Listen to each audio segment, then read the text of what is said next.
Bonjour à tous et bienvenue dans ce nouvel Info Café. Alors à la base, je voulais vous parler de ce qu'on devrait manger avant de faire du sport ou spécialement pour des longues périodes de course ou pour d'autres compétitions. Mais je pense que c'est le bon moment de vous parler d'autre chose parce qu'en voulant faire cette vidéo, j'étais dans la salle de fitness et je voulais m'isoler justement pour faire cette petite vidéo. Et je ne sais pas si vous avez remarqué, mais quand vous essayez de faire quelque chose, des fois le monde autour de vous a décidé de vous faire chier. Excusez-moi du terme, mais le monde autour de vous a décidé de vous embêter, de ne pas vous laisser faire cette tâche, qui est pour moi cette petite vidéo. Alors, tout compte fait, de quoi est-ce que je vais vous parler? C'est que des fois c'est bien de mettre de côté son orgueil et son ego pour pouvoir continuer notre journée. Je vais m'expliquer. L'orgueil et l'ego, ça peut être un très bon allié, comme ça peut vraiment détruire nos objectifs et notre journée. Je vous donne un exemple que j'utilise souvent pour mes clients. Si moi, je vais voir un thérapeute et puis que je garde mon orgueil de coach, ça va être très difficile pour le thérapeute de me cerner et puis de pouvoir m'aider correctement. Je n'oserais peut-être pas lui dire qu'avant chaque nouveau client, je pète de trouille, ou bien avant une vidéo comme ça ou un séminaire, je dois vraiment me concentrer pour pas avoir peur ou être angoissé. L'orgueil du coach, c'est vraiment, d'habitude, c'est le coach qui aide les gens, qui les conseille. Mais des fois, nous aussi, on a besoin de conseils. Des fois, nous aussi, on a besoin d'aide. Et si on garde cet orgueil, cet ego, on ne peut pas avancer. Je ne sais pas si vous entendez le tonnerre. J'adore le tonnerre. Enfin bref.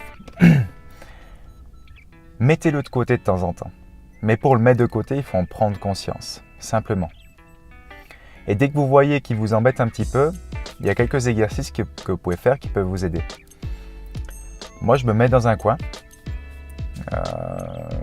Je pratique ce qu'on appelle la cohérence cardiaque. Je ferai sûrement une vidéo avec quelqu'un que je vais vous présenter durant la vidéo une fois, qui s'appelle Melvin Merola, qui est une des meilleures personnes qui a pu mettre en place cette cohérence cardiaque. Enfin bref, mettez-vous dans un coin, posez-vous, mettez-vous à l'aise, relâchez vraiment tous vos membres pour rester le plus relax possible.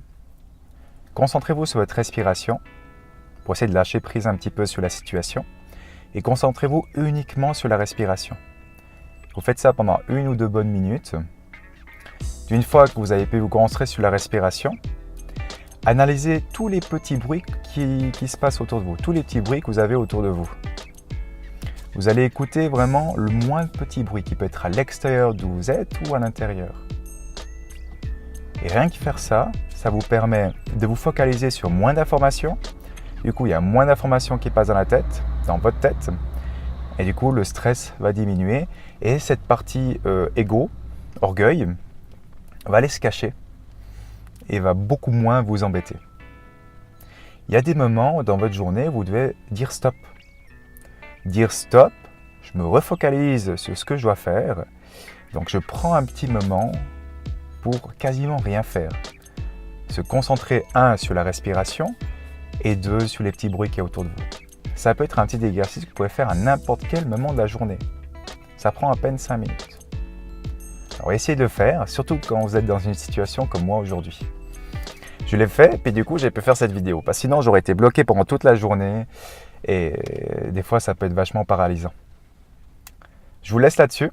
Et puis bien sûr je vais vous parler une fois de cette alimentation pré-course et puis pendant la course aussi.